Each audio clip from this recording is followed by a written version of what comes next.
My sister uninvited me after I helped plan her entire wedding. So, I canceled all the reservations, leaving her in panic. I'm 27. I never thought I'd be writing this, but here I am, trying to make sense of what just happened with my family. I suppose I should start from the beginning, though some days I wish I could just forget it all. I was adopted by the Hensons when they couldn't have children of their own. I remember the day they brought me home. My new mom had tears in her eyes as she showed me my room, decorated in soft pinks and yellows. "This is all for you," she'd said, holding my small hand. "Welcome home, sweetheart." At first, things were good, not perfect, but I felt loved, and that meant everything to a child who came from an orphanage. I still remember my dad teaching me to ride a bike, his strong hands steady on the seat as he ran alongside me. "You're doing great, princess. Just keep pedaling." But when I was 4, everything changed. My mom got pregnant with my sister Jenny, and suddenly, it was like I became invisible. I remember the day they told me the news, their faces glowing with excitement. "We're going to have a baby," my mom had announced, hands clasped over her stomach. "You're going to be a big sister." I was excited too, at first. But as mom's belly grew, their attention toward me shrank. The bedtime stories stopped. The proud smiles when I showed them my drawings faded. It was subtle at first, but soon undeniable. They didn't say it outright, but their actions made it clear. I had just been a placeholder until they could have their real child. The emotional neglect was constant.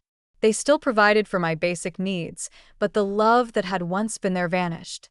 I remember one particularly painful moment when I was 7.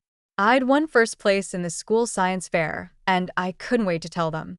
But when I got home, waving my blue ribbon, "Mom, Dad, look what I won." "That's nice, honey," my mom had said distractedly, not even looking up from where she was cooing at Jenny. Jenny just said her first full sentence. Isn't she brilliant? Even Jenny, as she grew up, treated me like a stranger rather than a sister. When she was old enough to understand that I was adopted, she made sure I knew exactly how she felt about it. "You're not really my sister," she told me one day when I tried to play with her dolls. "Mommy said you're adopted. That means you're not really family." I was 12 then, old enough to understand the cruelty in her words, but young enough that they still cut deep. By my teenage years, I started pulling away. It was easier to be alone or with friends than to face the constant reminder that I wasn't really part of the family. My room became my sanctuary, and I threw myself into my studies, determined to build a future where I wouldn't need their approval. The day I turned 18, I moved out. I still remember my dad's dismissive shrug when I told them I was leaving. "If that's what you want," he'd said, barely looking up from his newspaper. "Just don't expect us to support you if things don't work out." We didn't cut ties completely. I still showed up for holidays and kept in touch, but I kept them at arm's length. Every visit was an exercise in maintaining polite conversation while ignoring the undercurrent of tension. Then I met Henry. He was different from anyone I'd ever known, warm, understanding, and completely devoted to making me feel loved. The first time he met my family, he noticed something was off. "They seem distant," he'd said carefully on the drive home. "Is it always like that?" I remember breaking down then, telling him everything. Instead of judgment, he offered understanding and support. That's when I knew he was the one. Now I have a good life with Henry. He's shown me what real family support feels like, and I've built a career I'm proud of. But recently, things took an unexpected turn. Jenny got engaged to Peter, and suddenly my family started reaching out. My mom's call caught me off guard. "Honey," she'd said, her voice syrupy sweet. "We need your help with Jenny's wedding. You're so good with organization, and well, we could use some financial assistance too." They wanted me to help with wedding preparations and even assist with the costs. My parents were insistent about my participation, painting it as this big family affair. The weird part? Jenny herself barely said anything. It was all coming from my parents. Henry was cautiously optimistic when I told him about it. "Maybe they're trying to make amends," he suggested. "But be careful, okay? Don't let them hurt you again." After much consideration, I decided to give it a chance. Maybe, I thought, this was their way of trying to rebuild our relationship. What a fool I was. At first, everything seemed perfect. My mom was more affectionate than she'd been in my entire life. She even hugged me, something I couldn't remember her doing since I was very young. Jenny and I started bonding for the first time ever. I know we haven't been close, Jenny had said during one wedding planning session, but I'd really like to change that. You're my sister, after all. Those words meant everything to me then. I let my guard down, thinking maybe things were finally changing. Then the requests for money started. First, it was small things, deposits for decorations, venue payments that needed to be made immediately, or they'd lose the reservation.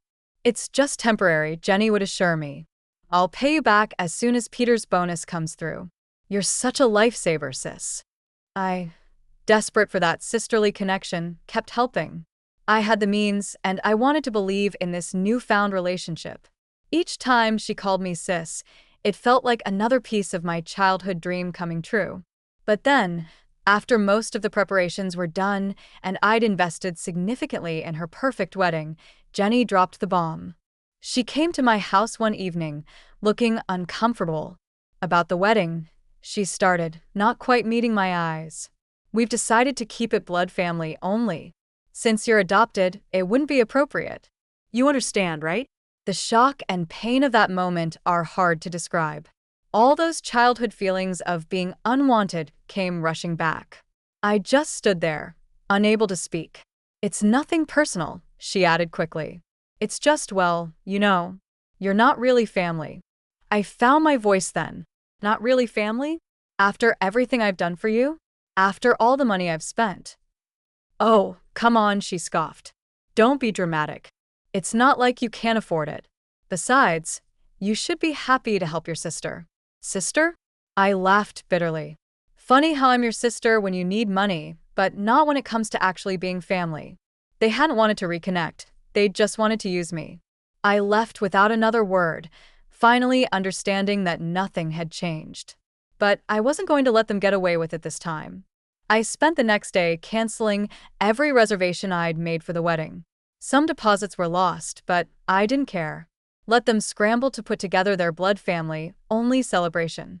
And scramble they did. Jenny had to take out massive loans to reorganize everything at the last minute.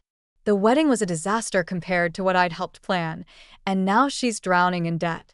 My parents have been calling nonstop, trying to guilt me into helping pay off Jenny's loans.